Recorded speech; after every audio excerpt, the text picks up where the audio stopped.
২ থেকে ৩ হবার আগে এটাই আমাদের শেষ অ্যানিভার্সারি। পুচকু সোনা আমার সাথেই রয়েছে। তাই ভেবেছিলাম এবছরটা একটু অন্যরকম ভাবে সেলিব্রেট করব।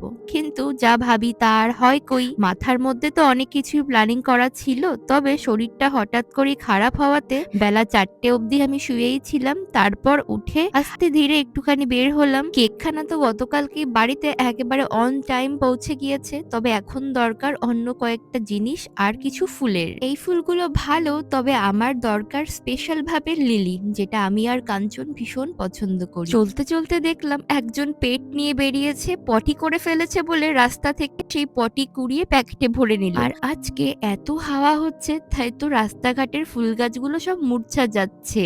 এই তো হাঁটতে হাঁটতে এই বড় ফুলের দোকানটাতে এলাম। এখানে অবশ্যই প্রিয় লিলি পেয়ে যাব। এখানে নানান রকম ফুল গাছও বিক্রি হয়, যেটা দেখতে কি যে ভালো লাগে। বাইরে থেকে আবার সুন্দর করে ফুলগুলোকে সাজানোও থাকে। আজকে যে শুধু কাঞ্চনকে ঘিরে সবকিছু তা কিন্তু নয়, আমাকে ওকে দুজনকে ঘিরেই সবকিছু। তাই জন্য দুজনের পছন্দ মাথায় রেখেই শুধু গোলাপিটি নয়, সাদাটিও একটি একটি করে নিয়ে নিলাম। এবার চলুন এটাকে মাপ মতো কেটে দিতে বলি, আর তারপর প্যাকেটে ঝুলিয়ে যাই, নিয়ে এটাকে বাইরে যাই। দেখি আর কয়েকটা জিনিস কেনার রয়েছে, তারপরে যাব সোজা বাড়ি। অনেক ডেকোরেশন এখনো বাকি। আগের মতো আমি আর কোনো কিছুই ঝটপট করতে পারি না। কোনো কাজ করার আগেই হাঁপিয়ে উঠি, আর ৫ মিনিটের কাজ সে তো ১০ মিনিট লাগিয়ে দিই। তাই দেখুন না, এইটুকু কাজ করেই খিদে পেয়ে গিয়েছে। পুচকুর কথাও তো ভাবতে হবে, শুধু বরের কথা ভাবলেই তো চলবে না। তাই হালকা কিছু আগে একটু খেয়ে নিয়ে তারপর কাজগুলো করব।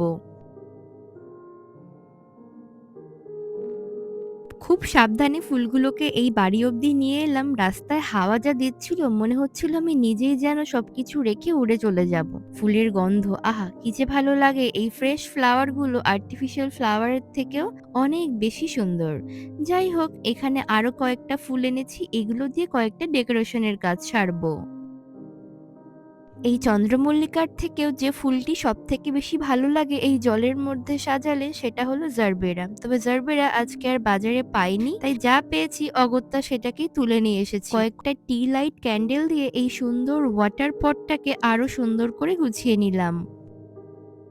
আমার ভিডিও কাঞ্চন কখনোই খুব একটা লক্ষ্য করে দেখে না, তাই বেলুন ফোলানো আর ওই পাতা লাগানো কোনোটাই ওর চোখে পড়বে না। তবে হ্যাঁ, পরে লক্ষ্য করলেও বুঝতে পারবে যে এগুলো আমিই করেছি। তাই সবকিছু হয়ে যাওয়ার পরে হয়তো আমাকে একটুখানি ভুরু কোঁচকানি দেখতে হতে পারে। সে যাই হোক, চলুন বাকি কয়েকটা কাজ সেরে ফেলি। এই ফ্রেগ্রেন্ট বটলের মধ্যে কয়েকটা উডেন আর ফেদার স্টিক দিয়ে সাজিয়ে নিলাম, এতে ঘরটা বেশ সুগন্ধি হয়ে উঠবে।